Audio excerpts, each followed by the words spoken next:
प्राणों से भी प्यारे विद्यार्थियों, साथियों, आज हम बात करेंगे जेरेमी बेंथम का राजनीति दर्शन में क्या योगदान रहा है और इसी के साथ में जेरेमी बेंथम के विचारों का क्या प्रभाव पड़ा है।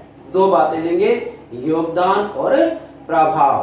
तो सबसे पहले आप हमारे YouTube चैनल से जुड़े रहे, इसके लिए हमारे YouTube चैनल को सब्सक्राइब अवश्य कीजिएगा।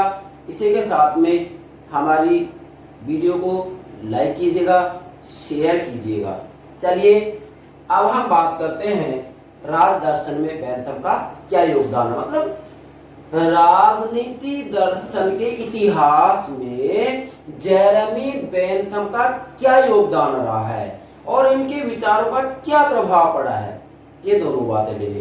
तो ध्यान दें, सबसे पहले हम ये कहेंगे कि चाहे जेरेमी बेंथम ने राजनीति दर्शन के क्षेत्र में कोई मौलिक देन नहीं दी हो, मतलब इन्होंने राज्य के संदर्भ में चाहे सैद्धांतिक पक्ष की बातें ना की हो, परंतु इन्होंने अपने उपयोगितावादी सिद्धांत के द्वारा, इसी के साथ में इन्होंने जो विधि, कानून, दंड व्यवस्था, जेल व्यवस्था के बारे में सुधारों की बातें की हैं, उनके आधार पर यह कहा जा सकता है कि राजनीति दर्शन में जेरेमी बेंथम का बहुत ज्यादा योगदान रहा है। ये बात सत्य है कि राजनीति दर्शन के क्षेत्र में, मतलब राज्य के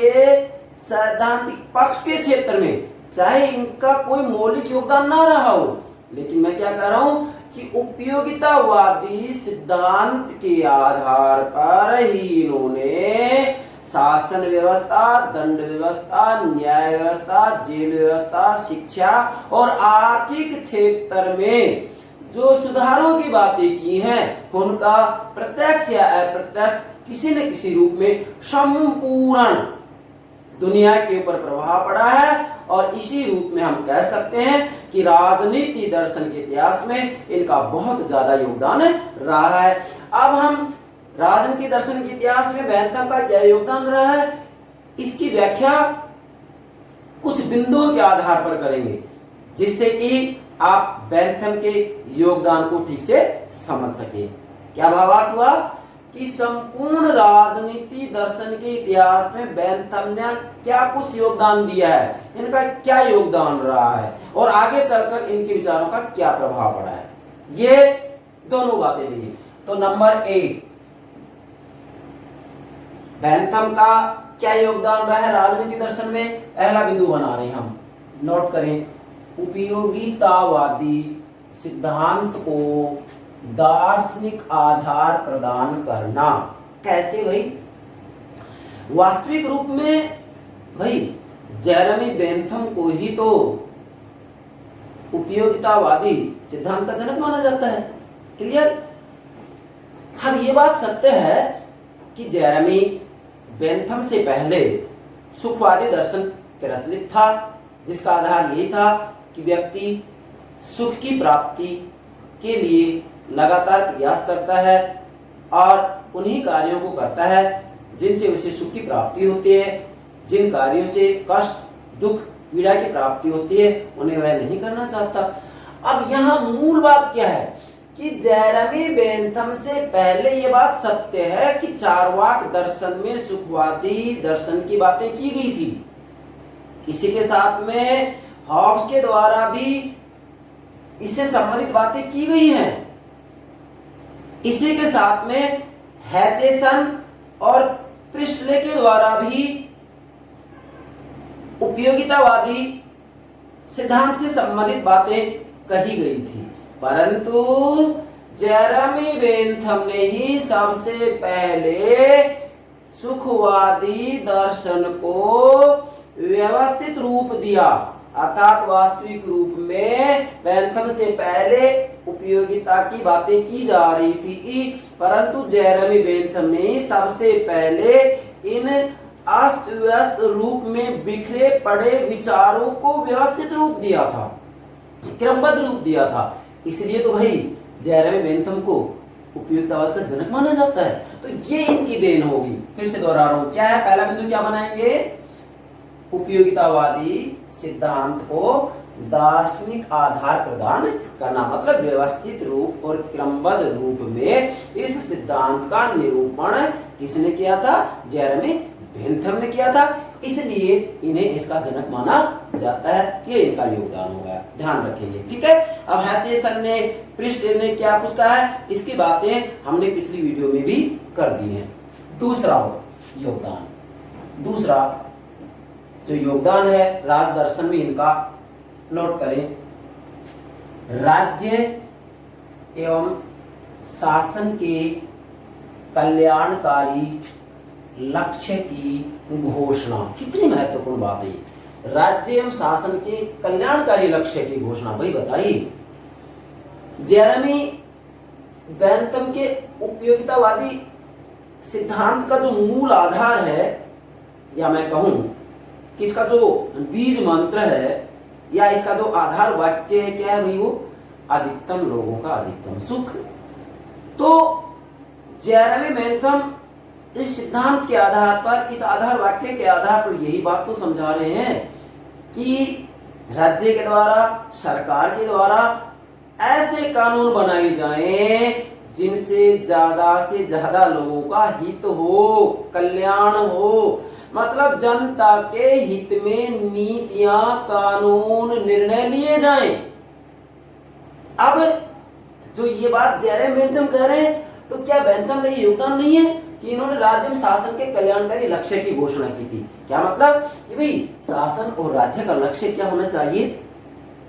अधिक से अधिक लोगों के हित में नीतियां बनाए, जन कल्याण के हित में नीतियां बनाए। और इससे ज्यादा क्या योगदान हो सकता है बेंथम का? आज जितने भी लोकतांत्रिक राज व्यवस्था वाले देश हैं, भाई वहां पर जो नीतियां बनाई जाती हैं उसका आधार क्या लिया जाता है? जन कल्याण या स्वार्थ, या शासक का स्वार्थ? नहीं, उसका आधार जन कल्याण ही तो होता है।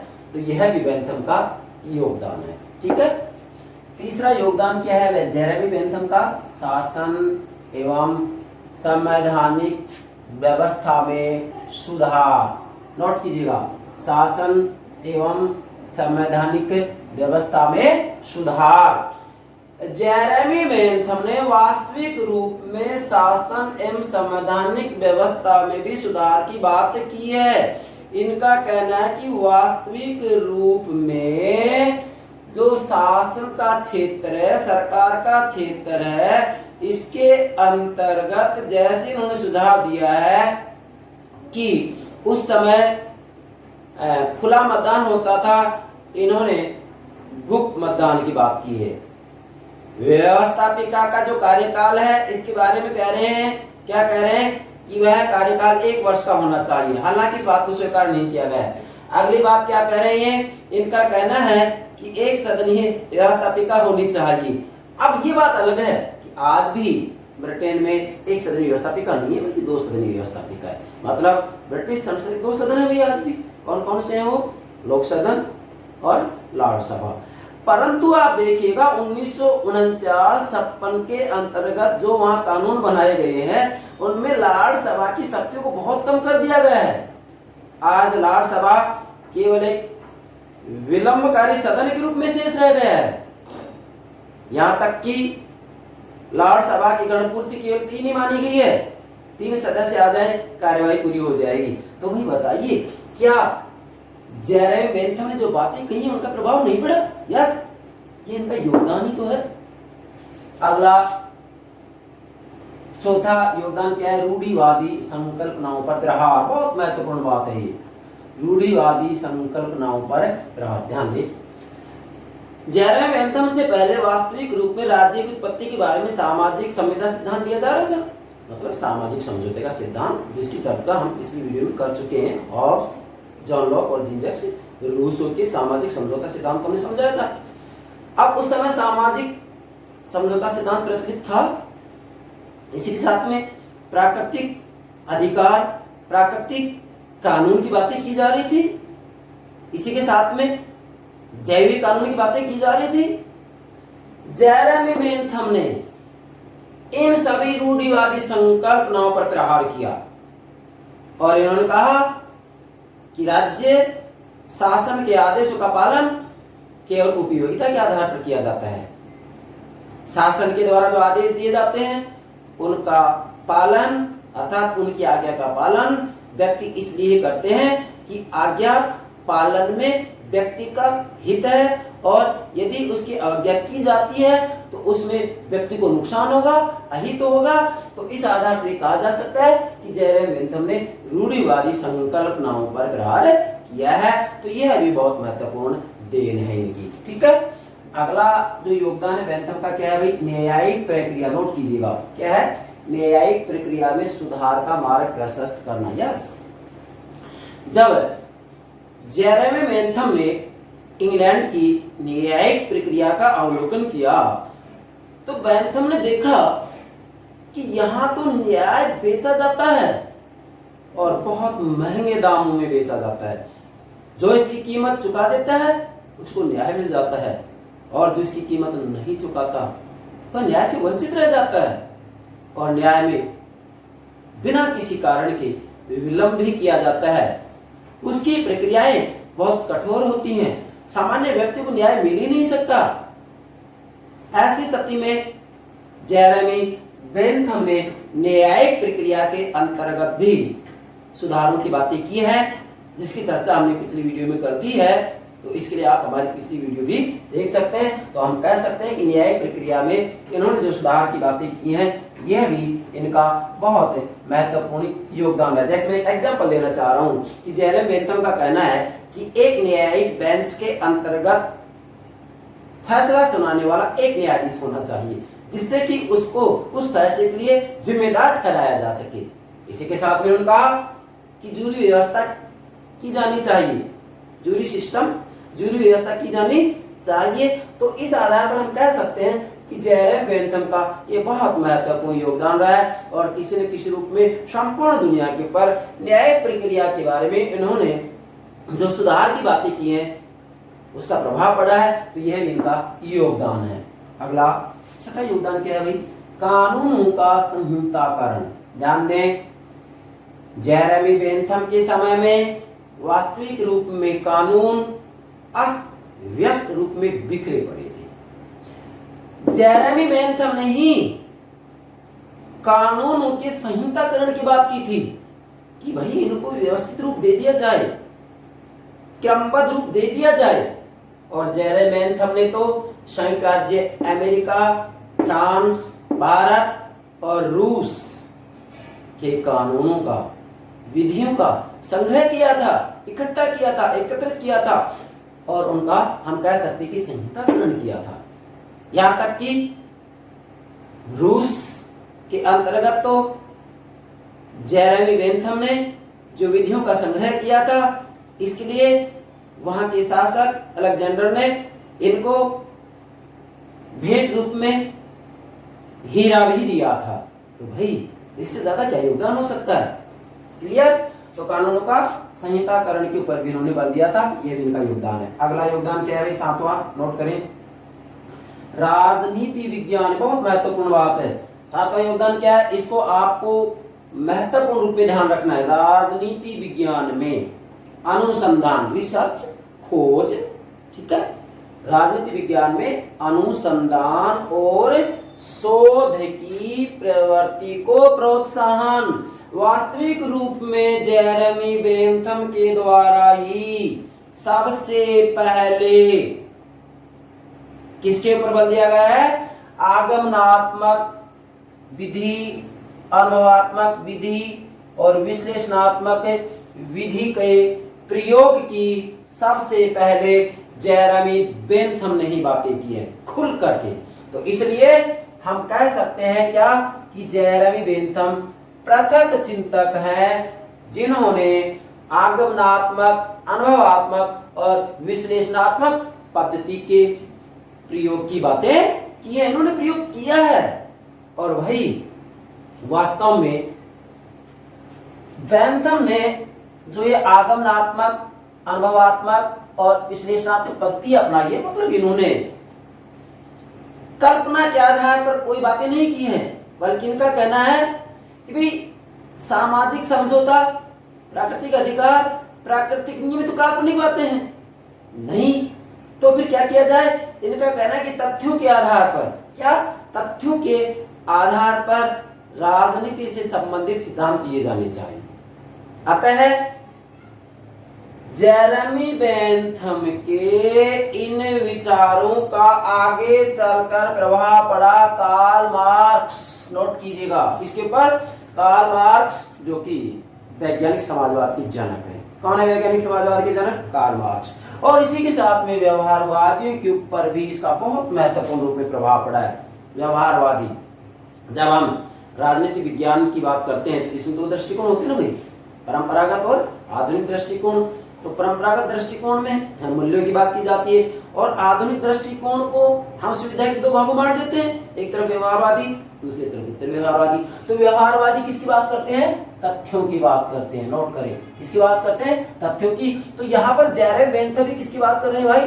तथ्यों की बात कर रहे हैं। तो ये इनका प्रभाव हुआ या नहीं, इनका योगदान हुआ या नहीं? यस, इनका सबसे महत्वपूर्ण योगदान है। नोट करें, सातवां योगदान क्या है? राजनीति विज्ञान में अनुसंधान और शोध प्रविधि की, अर्थात शोध की प्रवृत्ति को प्रोत्साहन। फिर से बोल रहा हूँ, राजनीति विज्ञान में अनुसंधान और शोध की प्रवृत्ति को प्रोत्साहन। क्लियर? अब देखो भाई, यहाँ ये बात आती है, आगमनात्मक विधि क्या होती है, निगमनात्मक विधि क्या होती है, अनुभवात्मक विधि क्या होती है, विश्लेषणात्मक विधि क्या होती है। इन सब विधियों के लिए हम अलग से वीडियो बनाएंगे। यहाँ तो सिर्फ इतना ध्यान रखेंगे कि आगमनात्मक विधि के अंतर्गत विशेष से सामान्य की तरफ बढ़ा जाता है। विशेष से सामान्य मतलब क्या है कि सबसे पहले समाज से तथ्य एकत्रित किए जाएंगे, फिर उन तथ्यों के आधार पर सिद्धांतों का निर्माण किया जाएगा। और निगमनात्मक में क्या होता है भाई? सामान्य से विशेष की तरफ बढ़ा जाता है, मतलब पहले कल्पना की जाती है, उसके बाद में सिद्धांतों का निर्माण किया जाता है। तो आगमनात्मक में क्या होगा? विशेष से सामान्य की तरफ बढ़ा जाएगा। निगमनात्मक में क्या होगा? सामान्य से विशेष की तरफ बढ़ा जाएगा। ये विशेषकर नेट जीआरएफ में या कॉलेज लेक्चरर, स्कूल लेक्चरर में किसी न किसी प्रश्न पूछा जाता है, तो ध्यान रखनी ये बात। अगला जो आठवां योगदान है वो क्या है? सामाजिक विधि शास्त्र का जन्मदाता। बहुत महत्वपूर्ण बात है। जेरेमी बेंथम क्या है? सामाजिक विधि शास्त्र के जन्मदाता हैं। क्यों? क्योंकि वास्तविक रूप में विधि के क्षेत्र में जेरेमी बेंथम ने बहुत कुछ बातें कही हैं। इन्होंने विधियों का निर्माण करते समय, क्या विधि का निर्माण करते समय किन किन बातों को ध्यान में रखना चाहिए, इसी के साथ में एक अच्छी विधि के क्या लक्षण हो, इन सब के बारे में जेरेमी बेंथम ने खुलकर बतलाया है। यहाँ पर उनका उल्लेख करने की आवश्यकता नहीं है। क्यों? क्योंकि हमने पिछली वीडियो में जेरेमी बेंथम एक महान सुधारक के रूप में वहां इन सब बातों का उल्लेख कर दिया। तो प्लीज यहाँ एक बात मैं अवश्य कहूंगा, यदि आप वास्तविक रूप में राजनीति विज्ञान को समझना चाहते हैं, चाहे फिर वह राजनीतिक सिद्धांत की बात हो या दर्शन की बात हो, प्लीज प्राणों से प्यारे विद्यार्थियों, हमारी प्रत्येक वीडियो को अवश्य देखिएगा। अर्थात कैसे? जैसे जेरेमी बेंथम समझना चाह रहे हैं आप, किसको? बेंथम समझना चाह रहे हैं, तो बेंथम में एक भी वीडियो को छोड़ना नहीं है। अगर एक वीडियो को छोड़ दिया तो आपका तारतम्य टूट जाएगा, क्रमबद्धता टूट जाएगी, आप नहीं समझेंगे। आप विश्वास कीजिएगा, समग्र रूप में, चाहे आप प्लेटो को समझ रहे हैं, अरस्तु को समझ रहे हैं, किसी को भी समझ रहे हैं, तो उसके बारे में हमने चाहे 4, 5, 6 वीडियो जो भी अपलोड किए एक विचार के ऊपर, उन सबको देखिएगा। हमने यहाँ औपचारिकता निभाने का प्रयास नहीं किया है, बल्कि ईमानदारी से वास्तविकता के आधार पर इन विचारकों के विचारों से आपको अवगत करवाने का प्रयास किया है। इसलिए मैं पुनः कह रहा हूँ आज कि मैं राजनीतिक विचारकों के विचारों में गोते लगाने का प्रयास कर रहा हूँ, तैरने का प्रयास कर रहा हूँ, डूबने का प्रयास कर रहा हूँ। किसके लिए? मेरे प्राणों से भी प्यारे विद्यार्थियों के लिए, मेरे साथियों के लिए, सामान्य राजनीति में रुचि रखने वाले पाठकों के लिए भी मेरा ये महत्वपूर्ण प्रयास है। तो ध्यान दें, 8 बातें होगी। अब भाई नौवां जो योगदान है बेंथम का वो क्या है? विधि में प्रत्यक्षवादी सिद्धांत का प्रवर्तक। नोट कीजिएगा, विधि में, कानून में प्रत्यक्षवादी सिद्धांत का प्रवर्तक। कैसे? देखो, जेरेमी बेंथम ने क्या दैवीय कानून का समर्थन किया है? नहीं। क्यों? क्योंकि दैवीय कानून अस्पष्ट होते हैं भाई, वो निश्चित होते ही नहीं है। अब जेरेमी बेंथम ने क्या कहा कि वास्तव में विधियां तो व्यक्ति के द्वारा, विवेकशील बुद्धिमान व्यक्तियों के द्वारा बनाई जानी चाहिए। तो जब शासक के द्वारा, संप्रभु शासक के द्वारा जो आदेश दिए जा रहे हैं वही तो विधि है। बेंथम का कहना वही तो विधि है। तो यहाँ क्या दैविक कानून की बात हो रही है? नहीं, स्वयं संप्रभु शासक के द्वारा कानून बनाए जाएं, जिन्हें कि बेंथम ने मानवीय कानून की संज्ञा दी है। तो प्रत्यक्ष रूप में कानून बनाए जाएं, संप्रभु शासक के द्वारा जो आदेश दिए जाए वही कानून है। तो वही तो क्या है भाई? प्रत्यक्षवादी सिद्धांत है। या दैविक कानून का इन्होंने खंडन किया है, प्राकृतिक नियमों का खंडन किया है, प्राकृतिक अधिकार का खंडन किया है, सामाजिक समझौता सिद्धांत का खंडन किया है। तो ये क्या है? प्रत्यक्षवादी सिद्धांत का प्रवर्तक है। नोट कीजिएगा, क्या? जेरेमी बेंथम विधि में, कानून में प्रत्यक्षवादी सिद्धांत का प्रवर्तक है। बहुत महत्वपूर्ण बात है, ध्यान रखेंगे। अगला जो इनका योगदान है भाई, 10वां योगदान, 10 बातें होगी इसमें। वो क्या है? लोकतंत्र के आधार स्तंभ को सुदृढ़ करना। बहुत ही महत्वपूर्ण बात है। जेरेमी बेंथम ने वास्तविक रूप में अपने जो शासन या कानून या दंड के क्षेत्र में सुधार की बातें की हैं, या इन्होंने जो अपना उपयुक्तवादी सिद्धांत दिया है, उसके आधार पर इनका ये योगदान है। क्या योगदान है? कि लोकतंत्र के आधार स्तंभ को सुदृढ़ किया है इन्होंने। क्या बिंदु बन रहा है? लोकतंत्र के आधार स्तंभ को सुदृढ़ करना। कैसे? क्योंकि जेरेमी बेंथम ने वास्तविक रूप में व्यस्त मताधिकार की बात की या नहीं? पिछली वीडियो हमने आपको ये बातें बताई भी थी। इसी के साथ में यहाँ प्रेस की स्वतंत्रता, गुप्त मतदान, नोट कीजिएगा, व्यस्त मताधिकार की बात करते हैं, ये प्रेस की स्वतंत्रता की बात करते हैं। तो भाई व्यस्त मताधिकार लोकतंत्र नहीं बनाया जाता है? हाँ, आधार है। आज जो हमारी प्रेस वो स्वतंत्र है या नहीं? स्वतंत्र ही तो है। तो इन्होंने प्रेस की स्वतंत्रता की बात की है, गुप्त मतदान की बात की है। तो आज लोकतांत्रिक राज्यव्यवस्था वाले देशों में भाई जो मतदान होता है वो खुला होता है, गुप्त होता है? गुप्त होता है। तो गुप्त मतदान की बात की है, ये इनका योगदान है। इसी के साथ में इन्होंने धार्मिक सहिष्णुता के ऊपर भी बल दिया है। तो ये जो सब बातें हैं वो क्या है भाई? लोकतंत्र का आधार ही तो है ये भाई। प्रेस तो स्वतंत्र होनी चाहिए। इसके साथ में व्यस्त मताधिकार, इसको अपनाया जाना चाहिए, अपनाया भी गया है। तो ये सब क्या हो गए? ये लोकतंत्र के आधार स्तंभ को जेरेमी बेंथम ने सुदृढ़ किया, मजबूत किया है। तो यह भी इनका योगदान है। ये बातें आप नोट कर लेंगे। क्या क्या किसके क्षेत्र में? व्यस्त मताधिकार की बात की इन्होंने, जो कि पिछली वीडियो में हम आपको समझाया था, सार्वभौमिक व्यस्त मताधिकार। प्रेस की स्वतंत्रता की बात कर रहे हैं, गुप्त मतदान की बात कर रहे हैं, क्योंकि बेंथम के समय में जो मतदान होता था वो खुला होता था, ठीक है। और धार्मिक सहिष्णुता की बात कर रहे हैं। भाई धार्मिक सहिष्णुता ये क्या है? ये लोकतंत्र का आधार स्तंभ ही तो है। तो इन्होंने लोकतंत्र के आधार स्तंभ को मजबूत किया है, ये भी इसका योगदान है। तो मेरे प्यारे विद्यार्थियों, ये 10 बिंदु हो गए क्या? बेंथम के राजनीतिक दर्शन में योगदान से संबंधित, अर्थात बेंथम का राज दर्शन में क्या योगदान रहा है, इन बिंदुओं के आधार पर आप इसकी समग्र बातों को समझ सकते हैं, कोई बात शेष नहीं रहेगी। अब इसके बाद में दूसरी जो बिंदु आते हैं वो क्या आता है भाई?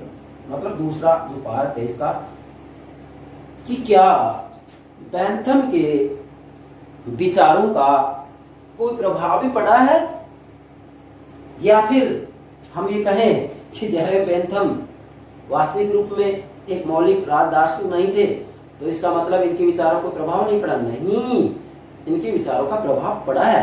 हालांकि बेंथम के विचारों की आलोचकों ने दिल खोलकर आलोचना की है। ध्यान देंगे मैं क्या कह रहा हूं, दिल खोलकर आलोचना की है, कमियां निकाली है, लेकिन फिर भी भाई इनका प्रभाव रहा है। कैसे? तो सबसे पहले मैं यहाँ सरसरी तौर पर बताना चाह रहा हूं कि आलोचक कह रहे हैं कि जेरेमी बेंथम ने जो उपयोगिता का सिद्धांत दिया है उसमें मौलिकता का अभाव है। हाँ भाई, इससे पहले एचेसन प्रिस्टले के द्वारा बातें कह दी गई है, तो कुछ सच्चाई भी है इसमें। अगली बात करें कि इन्होंने सुखवादी मापक जो यंत्र दिया है वह त्रुटिपूर्ण है, मतलब सुख का दुख का मापन किया ही नहीं जा सकता। ठीक है, सुखवादी मापक के अंतर क्या है इसके लिए हमने पिछली वीडियो में आपको संपूर्ण रूप में समझा दिया है। आगे बेंथम ने स्वतंत्रता और समानता को उचित स्थान नहीं दिया है। यस भाई, इन्होंने तो सुरक्षा को स्थान दिया है। इन्होंने यहां तक कहा है कि स्वतंत्रता और सुरक्षा में से यदि चुनने की बात आए, चयन की बात आए, तो सुरक्षा को चुन लेना चाहिए। तो इसी आधार पर आलोचक कह रहे हैं कि जेरेमी बेंथम ने स्वतंत्रता और समानता को उचित स्थान नहीं दिया है, जबकि ये तो लोकतंत्र के आधार स्तंभ है ये बात आलोचक कह रहे हैं। अब एक विद्वान का नाम नोट करेंगे, कार्लायल। क्या?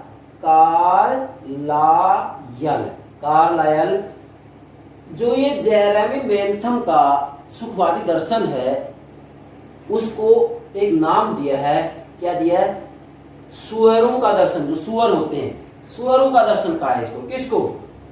किसको कहा है सुअरों का दर्शन? जो इन्होंने अपना सुखवादी दर्शन दिया है, मतलब उपयोगितावादी सिद्धांत दिया है, इसको सुअरों का दर्शन कहते हैं। क्लियर?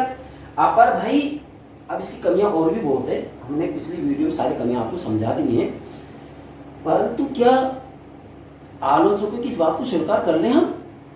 नहीं भाई, जेरेमी बेंथम का बहुत ज्यादा प्रभाव भी पड़ा है आगे चल करके। मतलब हम कहेंगे जेम्स मील, नोट कीजिएगा, जेम्स मील के विचारों के ऊपर बेंथम का प्रभाव पड़ा है। अब जेम्स मील ने क्या कुछ विचार दिए हैं, इसके लिए हम समग्र रूप में जेम्स मील के विचारों को भी समझाएंगे, वीडियो अवश्य ही अपलोड करेंगे। इसके बाद में जॉन ऑस्टिन, जो कि संप्रभुता के सिद्धांत के लिए प्रसिद्ध माने जाते हैं, अर्थात संप्रभुता का वास्तविक रूप में जो सिद्धांत दिया था जॉन ऑस्टिन ने दिया था। तो जॉन ऑस्टिन के विचारों के ऊपर भी भाई इनका प्रभाव पड़ा है। किसका? जेरेमी बेंथम का। अब जॉन ऑस्टिन के लिए भी अलग से वीडियो बनाएंगे हम। इनका जो संप्रभुता का सिद्धांत होगा इसको समग्र रूप में समझाएंगे। इसके बाद में भाई जो जेएस मील है, मतलब जॉन स्टुअर्ट मिल के विचारों के ऊपर भी इसका प्रभाव पड़ा है। हालांकि आगे चल करके जेएस मिल के द्वारा जेरेमी बेंथम के उपयोगितावाद में संशोधन कर दिया जाता है। इसीलिए जेएस मिल के बारे में कहा जाता है कि उपयोगितावाद में संशोधन करने वाले जेएस मिल, अर्थात उपयोगितावाद के सिद्धांत में इन्होंने वास्तविक रूप में संशोधन किया था। क्या किया था? इसके लिए हम अलग से वीडियो इसके बाद में ही, अर्थात बेंथम के बाद में, अब ये इसका योगदान प्रभाव की बात है, इसके बाद में जेएस मिल की वीडियो अपलोड करेंगे। ठीक है, जेएस मिल के विचारों पर प्रभाव पड़ा है। अब ये जो तीनों है विशेषकर जेम्स मिल, ऑस्टिन और जेएस मिल, ये वास्तव में बेंथम की बौद्धिक विरासत है। नोट करेंगे, ये जेरेमी बेंथम की क्या है? बौद्धिक विरासत है, ये तीनों के तीनों। अब इसी के साथ में भाई ध्यान देंगे कि रॉबर्ट ओवेन तथा अन्य समाजवादी विचारकों के विचारों के ऊपर भी इनका प्रभाव पड़ा है। यह बात भी आपको ध्यान में रखनी है। इसी ही के साथ में वास्तविक रूप में जेरेमी बेंथम के, इससे जोड़ेंगे इसको, जेरेमी बेंथम के द्वारा जो उपयोगितावादी सिद्धांत दिया है, इसका जो मूल आधार उन्होंने बताया है अधिकतम लोगों का अधिकतम सुख। क्या? अधिकतम लोगों का अधिकतम सुख। तो भाई इस सिद्धांत के आधार पर ही तो पूंजीवादी व्यवस्था और जो मजदूरों के शोषण की बात की जा रही उस समय, मतलब मजदूरों का शोषण किया जा रहा था, इन दोनों का इसके आधार पर ही तो विरोध किया है। किसके आधार पर? उपयोगितावादी सिद्धांत के आधार पर। तो क्यों? क्योंकि क्या पूंजीवादी व्यवस्था के अंतर्गत ज्यादा से ज्यादा लोगों के हित की बात की जाती है, और क्या इनके द्वारा मजदूरों का जो शोषण किया जाता है इनके हित की बात है? नहीं। तो वास्तव में आगे चल करके पूंजीवादी व्यवस्था का जो विरोध किया गया है, जैसे कि हम आपको बताएं कार्ल मार्क्स के द्वारा, यहाँ ऊपर हमने आपको बता दिया है कार्ल मार्क्स के विचार के ऊपर इनका प्रभाव पड़ा है। ठीक है, अब यहाँ कार्ल मार्क्स के द्वारा जब इसका विरोध किया गया है तो कार्ल मार्क्स के विचारों के ऊपर भी इनका प्रभाव पड़ा है, तय है ये बात, तो हमने आपको यहाँ बताया है। तो पूंजीवादी व्यवस्था और मजदूरों के शोषण का जो विरोध किया गया है वह किसी न किसी रूप में जेरेमी बेंथम के द्वारा जो उपयोगितावाद का सिद्धांत दिया गया, जिसका आधार है अधिकतम लोगों का अधिकतम सुख, भाई इसी का तो प्रभाव पड़ा है। तो यही जेरेमी बेंथम के विचारों का प्रभाव होगा। अब ये समग्र रूप में हमने जेरेमी बेंथम को आपको समझा दिया है। अब जेरेमी बेंथम से संबंधित कोई बात शेष नहीं है, इसके लिए चाहे हमने 4-5 वीडियो अवश्य अपलोड किए हैं, परंतु मेरे प्राणों से प्यारे विद्यार्थियों, यदि जेरेमी बेंथम को समझना है, मैं फिर कह रहा हूँ, चाहे किसी विचार को समझना है तो हमारी प्रत्येक वीडियो को अवश्य देखिएगा। पुनः मैं आपसे कहना चाहूँ कि यदि आप हमारे YouTube चैनल से जुड़े रहना चाहते हैं तो हमारे YouTube चैनल को सब्सक्राइब अवश्य कीजिएगा। इसी के साथ में हमारी वीडियो को लाइक कीजिएगा, शेयर कीजिएगा। Thank you very much.